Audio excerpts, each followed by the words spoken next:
S Majumdar কায়োপ্র্যাকটিক Comilla Bangladesh. কি নাম? মামুন। তার বয়স 18। এটা বিশ্বাস করা যায়? আপনারা কেউ বিশ্বাস করতে পারবেন যে তার বয়সটা 18 হয়েছে? এটার বয়সটা থাইমা গেল কেন? তার বডির উন্নতি কেন হইল না? অপরদিকে তার সমস্যা কি?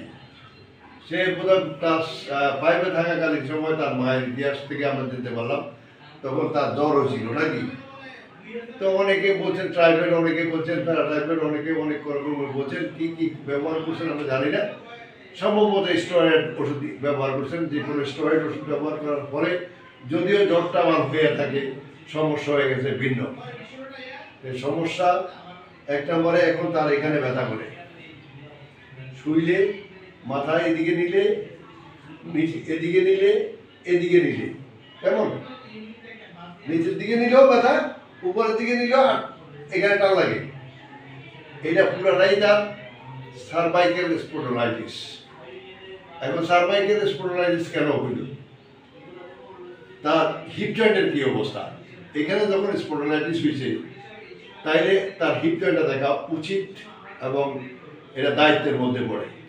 তাহলে এখানে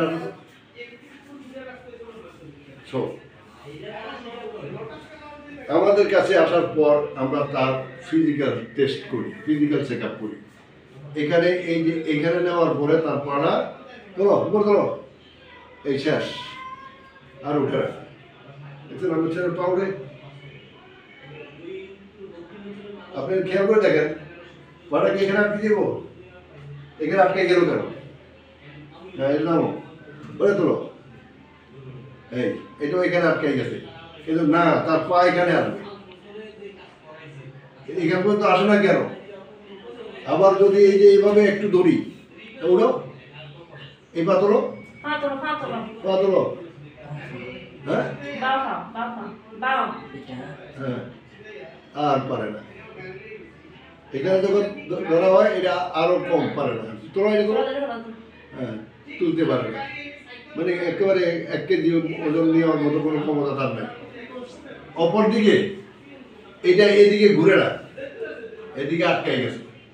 এটা যখন আটকাই যায়, অ্যাঙ্কোলাইজিং এর প্রথম বৈশিষ্ট্য হইল অ্যাঙ্কোলাইজিং যখন শুরু করে, HLA-B27 পজিটিভ হোক আর নেগেটিভ হোক, যখনই আপনার হাড় জোড়া লাগা রোগ শুরু হয়, সেটা অনেক কারণে।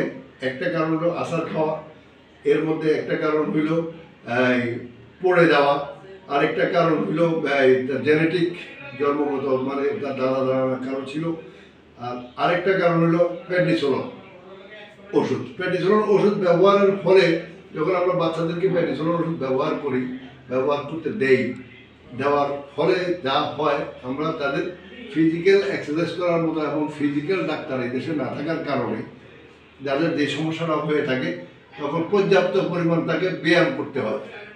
এই ওষুধটা যখন খায় তখন বাচ্চার রোগী অসুখ নিয়ে অসুস্থ, আবার ব্যায়াম করবে কখন? তাই ব্যায়াম করতে না পারার ফলে হিপ জয়েন্টটা ফুলে গেছে, ফুলে দিয়ে এটা আটকাইছে। আটকানোর ফলে তার বডিতে যে গ্রোথ হওয়ার কথা, সেই গ্রোথটা আর হয়নি, সেই গ্রোথটা থেমে গেছে। তো আমরা তাকে আজকের জন্য চিকিৎসার জন্য নিয়েছি। আমরা একটু পরে তার চিকিৎসা শুরু করি।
একেবারে নরম।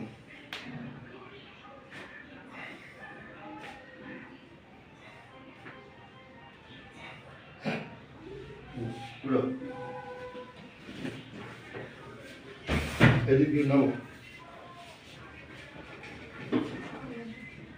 নিচে যে মাটি ধরো, একদম মাটি ধরো, মাটিতে দাও, মাটিতে দাও না, চেষ্টা তো করতে পারো না তো, এটা আমি জানি। হ্যাঁ আমি কই দেব কামু, আমি পারি না, আমি চেষ্টা করি। এটা পারো না তো, এটা আমি জানি। কাবু মারি ধরে না, কামু পারি না, আমি মারি ধরে প্রতিদিন এটা বহুদিন পারে না, একদিন দুদিন। হ্যাঁ অনেক দিন নাকি পারে, কবি বলি আমি আবু মারি ধরে না, আমরা তো যাইতে পারি, তোমার ছোট বাজাতে তুমি পারো না। এটা পারে কি দিয়ে আসে?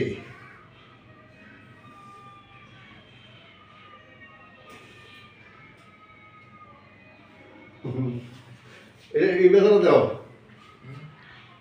উপরে হইলে উপরে, নিচে বেদনা দেখো, এটা দেখো। হ্যাঁ কতটুকু আছে এই দেখো ব্যথাটা, তুমি এমনি এমনি এমনি তো কম আছে, আর একটু দিলে এই দিকে হালকা বেশি না, অর্ধেক না অর্ধেকের কম, অর্ধেকেরও কম। আচ্ছা মানে 50-এর কম, 100 যা নিয়ে এসেছিল এখন 50-এর কম আছে, এই তো মাথায় এদিকে ঘুরে দেখো, এদিকে ঘুরে দেখো। হ্যাঁ নিচে নামো,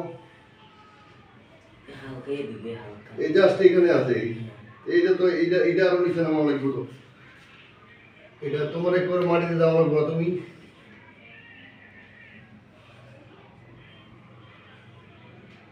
আস্তে আস্তে ধীরে ধীরে ধীরে ধীরে হাঁটু সোজা রাখো, হাঁটু সোজা রাখো, নিচে দেখি বই।